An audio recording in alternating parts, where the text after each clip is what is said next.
Baik, terima kasih. Perkenalkan, nama saya Petrus Celestinus Beni Orolaleng, NIM 18033030049, kelas A semester 6, jurusan Sosiologi, Fakultas Ilmu Sosial dan Ilmu Politik, Universitas Nusa Tenggara Kupang. Baik, di sini saya akan mereview buku sebagai tugas dari mata kuliah Sosiologi Politik. Buku ini berjudul Wawasan Linguistik, Politik dan Mentalasi Mode dan Media. Yang pertama, politisi di mode dan media. Tweet Trumpian dan politik populis, sebuah studi analitik berbatuan korpus. Terpilihnya Donald Trump untuk jabatan tertinggi di Amerika Serikat pada November 2016 menandai kemenangan besar bagi politik populis. Seruannya kepada rakyat untuk melawan sebagai populis karena struktur kekuasaan yang mapan dan ide-ide dominan dan nilai-nilai masyarakat. Ciri khas kampanye dan kepresidenan Trump telah menjadi penggunaan yang produktif atas platform media sosial Twitter dan dapat dijadikan sebagai kendaraan utama untuk komunikasi dengan orang-orang Amerika, yang digabungkan dengan gaya komunikasi politiknya mungkin yang paling banyak dijadikan sebagai contoh visceral dari retorika populasinya. Media sosial telah menunjukkan kehadiran yang meningkat di dominan politik dalam beberapa tahun terakhir, memungkinkan ledakan rumput dan akar partisipasi, memungkinkan individu untuk mengapresiasikan pendapat mereka lebih terbuka dan bebas.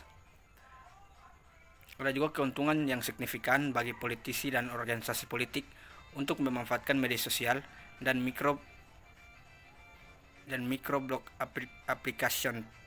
Twitter adalah salah satu yang paling banyak digunakan dan efektif. Daya tarik Twitter untuk politisi dan kampanye politik bisa dipersempit menjadi fungsinya sebagai sistem kesadaran yang memungkinkan untuk penyebaran informasi yang tepat dan luas.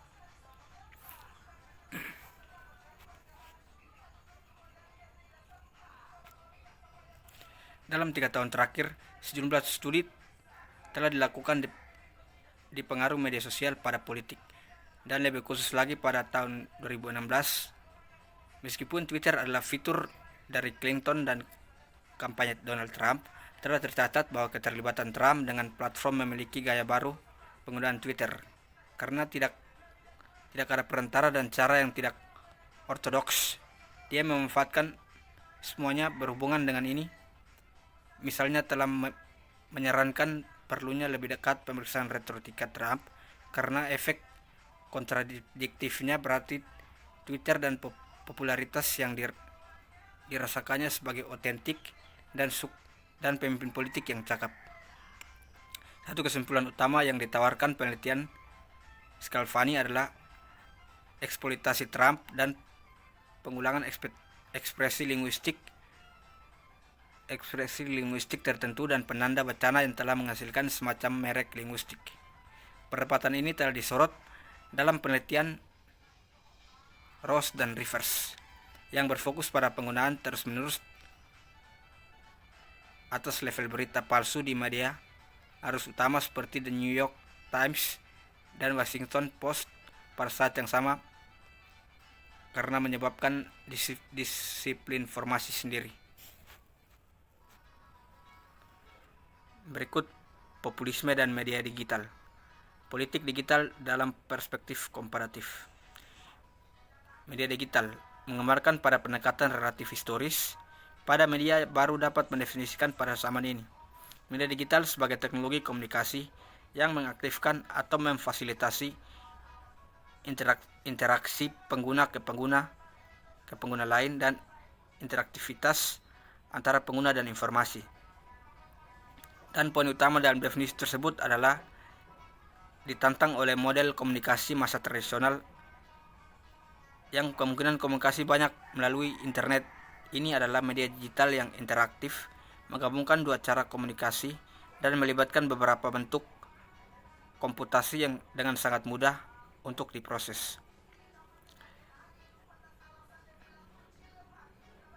Definisi yang luas menunjukkan konsep media digital tidak boleh dibatasi pada konseptualisasi yang berpusat pada medium karena tidak dapat didefinisikan dengan menggunakan satu platform tunggal. Sebaliknya, media digital juga harus dianggap sebagai bentuk hubungan yang trellis karena tidak terjadi dari fokus tunggal dan heterogen atau yang disebabkan dari berbagai jenis media. Berikut populisme. Setelah ditinjau literatur, saat ini menjadi jelas bahwa ada ekspektasi teoritis untuk perpaduan antara populisme dan bentuk teknologi baru, yaitu komunikasi.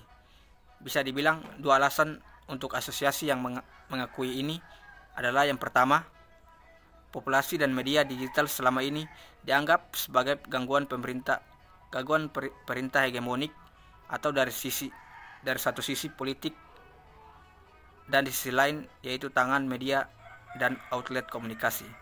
Runtuhnya dominasi mereka telah menyebabkan asosiasi populasi dengan media digital karena ciri-ciri gaya populasi aktor, misalnya bahasa sehari-hari dan emosional kontroversial, retorika hitam dan putih, dramatisasi, spektualisasi, personalisasi. Fitur-fitur ini sepertinya memang mirip dengan teori Pierre Ostougy dan Benjamin Moffitt yang membuat mereka sabar dengan populisme. Mengamati bahwa politik populis berbahasa yang sering digunakan termasuk bahasa gaul atau ekspresi sederhana dan metafora lebih demonstratif dalam ekspresi tubuh dan wajah mereka, serta dalam sikap mereka, dan non-populis atau politisi yang anti-populis menyajikan standar kontroversial, mungkin konservatif atau moderat, atau citra kendali populisme memamerkan yang rendah karena transgresif, tidak tepat, dan antagonis. Dalam kosakata Moffitt, populisme adalah gaya politik yang dilakukan, diwujudkan, dan diberlakukan di berbagai konteks politik dan budaya. Untuk bentuk tautan dan politik warga rata-rata, gaya politik populasi menempatkan pertunjukan yang dimediasi secara simbiolis yang dibuat untuk penonton dan digunakan untuk membuat dan menavigasi bidang kekuatan yang terdiri dari politik, membentang dari dominan pemerintah hingga ke setiap kehidupan sehari-hari. Yang berikut berbicara tentang populis di Twitter. Menurut beberapa ahli, munculnya media sosial telah berhasil membawa perubahan dasar dalam hubungan antara politisi dan warga negara yang mereka wakili, sejak sebagian besar etal menyarankannya. Media ini menawarkan saluran komunikasi langsung dari para politisi kepada orang biasa dengan mengurangi peran pengantara yang sebelumnya dimainkan media tradisional dan aturan yang diberlakukan ini. Namun perubahan yang dibawa oleh media sosial lebih dari sekadar memfasilitasi mencari akses politis ke audiens mereka. Mereka juga mengizinkan audiens untuk berpartisipasi secara aktif, atau dengan kata lain, memungkinkan warga untuk mengambil bagian dalam debat politik secara publik. Dan kata lain, tetap dalam bidang hubungan antara populisme dan media sosial, penting untuk membalikan pertanyaan dan melihat apa yang terjadi dan kapan populis tidak dilihat sebagai subjek aktif dari komunitas media sosial. Dalam hal ini, penting untuk diingat bahwa media sosial sama sekali tidak berarti mempertahankan eksklusif populis dan pendukungnya, tapi mereka terbuka untuk semua partai politik, baik sosialis, liberal, ekologis, atau sayap kanan. Masuk akal untuk mengasumsikan bahwa semua ini berada pada jenis pesta yang ingin menjangkau audiensnya masing-masing secara lebih langsung, mempengaruhi opini publik, mendiskreditkan pihak lain, dan lain-lain. Dalam pengertian ini kami dapat dengan aman berasumsi bahwa populisme sendiri adalah salah satu topik yang sedang hangat diperdebatkan di forum ini. Di atas segalanya, jika kita memperhitungkan yang sangat besar, harapan yang dihasilkan partai populis dalam 2 atau 3 tahun terakhir dalam kampanye pemilihan yang telah diadakan di berbagai bagian Eropa meningkatkan kemungkinan nyata bahwa kelompok populis ini dapat terbentuk sebagai bagian dari pemerintahan, dapat dimaklumi bahwa pihak lain akan mencoba untuk melawan pengaruh mereka melalui semua cara yang tersedia, dan tentu saja termasuk media sosial. Yang berikut, penularan populis. Pengaruh wacana tentang komunikasi politik. Populisme batasan konseptual.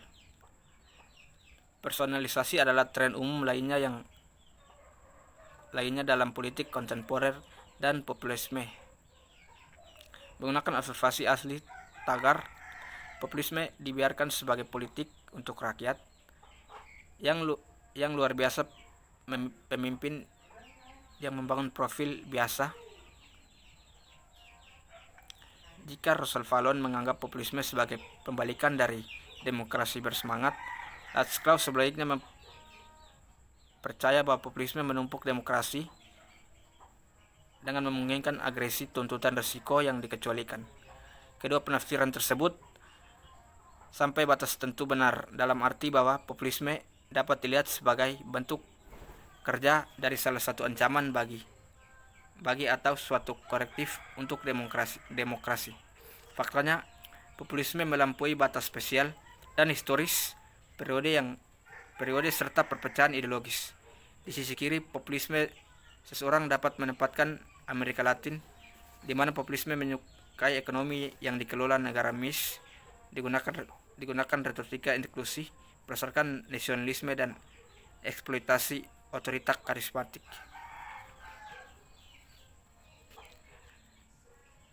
Berikut populisme di Eropa Tengah dan Timur.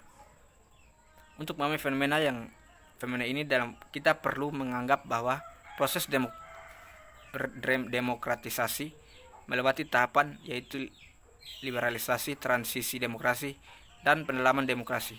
Selama tahap pertama, liberalisasi, ketika rezim otoriter melemah dan memperluas beberapa hak individu dan kelompok, populisme, reformasi, dan Stefanel cenderung menjadi grosso atau kekuatan positif bagi demokrasi. Dalam tahapan transisi demokrasi, yaitu transisi dari sebuah rezim otoriter menuju demokrasi elektoral, populisme memungkinkan memainkan peran ambigu, tapi masih peran konstruktif, yaitu menumbuhkan gagasan bahwa rakyat harus memilih para penguasa. Selama tahap pengalaman demokrasi, reformasi selalu sangat penting untuk meningkatkan lembaga yang mengkhususkan diri dalam perlindungan hak-hak fundamental dan perkembangan demokrasi liberal sepenuhnya. Secara teoritis, populis bertentangan dengan proses pendalaman tajam, karena mereka mendukung interpretasi berbasis demokrasi atas kemauan rakyat yang dibatasi dan penolakan terhadap barang-barang yang tidak dipilih. Yang terakhir biasanya digambarkan oleh populisme sebagai institusi yang tidak sah, yang berusaha untuk membela khusus kepentingan resmi dan minoritas yang akurat daripada kepentingan nyata dari orang-orang asing. Berikut orang politik dan politikus mode dan media. Karisma Trump dan media sosial. Untuk menunjukkan kekhasan karisma dan bukan untuk flat konsep sebagai kemampuan individu untuk menarik sejumlah orang-orang tertentu dalam kilau kepribadian. Saya kembali ke garis besar karisma asli dari Weber, yaitu karisma adalah dimensi otoritas politik yang dilegitimasi secara sosial atas dasar keyakinan kolektif dan keistimewaan individu, terlepas daripada apa itu aktual, dugaan, atau dugaan ekstrator. Dinarkness dipahami secara harfiah di luar kebiasaan dan menunjukkan kekuatan supernatural manusia, atau setidaknya kekuatan khusus yang luar biasa. Pada intinya, karisma adalah hubungan yang dibangun secara sosial. Weber mengedepankan relasionalitas daripada kepribadian ketika dia menekankan peran kolektif pengikut dalam menghubungkan karisma. Yang penting adalah bagaimana individu sebenarnya dianggap oleh mereka yang tunduk pada otoritas karismatik. Penampilan karismatik Trump. Karena karisma adalah fenomena interpersonal yang mengidentifikasikan dirinya dalam berbeda dengan tatanan sosial dan politik yang ada. Strategi diskursif tentang diri positif dan presentasi lain yang negatif. Peran sentral dalam konfigurasi hubungan ini membangun identitas individu karismatik dan menyatukan identitas itu dengan komunitas inti dari karismatisasi. Untuk Trump sebagai pemain karismatik, saya menyelidiki analisis dengan melihat bagaimana dia berbicara tentang dirinya dan mempromosikan dirinya dalam hubungan dengan audiensnya. Yang paling mencolok tampak tidak biasa untuk demokrasi wacana, di mana politisi sering berusaha untuk membangun solidaritas melalui penggunaan suatu cara yang inklusif, memenuhi atau mengisi asumsi agenda otoritas dan komunalitas, dan dapat diciptakan identitas kelompok, rasa ketertarikan, solidaritas atau kekeluargaan saat menuntut kewenangan untuk berbicara atas nama masyarakat. Jejaring sosial dan pembangunan politik budaya. Munculnya jejaring sosial telah mengubah lingkungan sosial dan akibatnya cara hidup kita yang realistis, dan tentu saja cara membangunnya. Dalam pengertian ini, teknologi perkembangan membawa elemen seperti kecepatan dan gagasan tentang kesegeraan yang jelas mempengaruhi bagaimana kita memaknai ruang sosial. Jejaring sosial dan konstruksi budaya politik adalah masalah dalam kerangka inspektif ini. Begitu juga dengan memungkinkan produk dari suatu hubungan tertentu berada pada saat yang sama. Produsen dari yang telah memproduksinya. Dari lensa ini, fenomena yang diamati tidak hanya mengakui kontradiksi, tetapi juga menghargai transformasi yang variabilitas, rekursif, dan proses sosial. Hal ini menggerakkan kita untuk memeriksa relevansi hologram, prinsip karismatik yang mengusulkan hubungan khusus antara generasi dan partikulas. Keseluruhan dari pernyataan ini membuat interkoneksi antar budaya politik dan ekonomi semakin nyata, karena keduanya sama secara serempak. Selama ini relasi yang didefinisikan bersifat horizontal. Begitu juga berbicara bagaimana mereka adalah hubungan yang mapan antara bidang yang tampaknya berbeda tetapi berdekatan.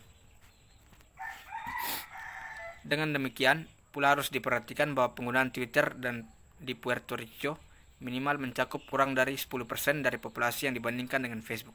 Namun penggunaan dilakukan oleh populasi platform ini umumnya informatif atau terkait dengan manajemen citra publik, dan ada beberapa perdebatan utama dalam file konten yang diterbitkan dalam dua aplikasi ini.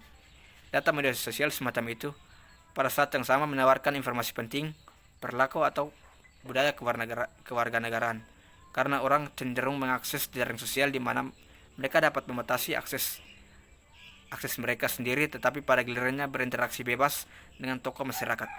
Fenomena ini secara khusus menggambarkan kontradiksi yang dialami dalam budaya politik Puerto Rico.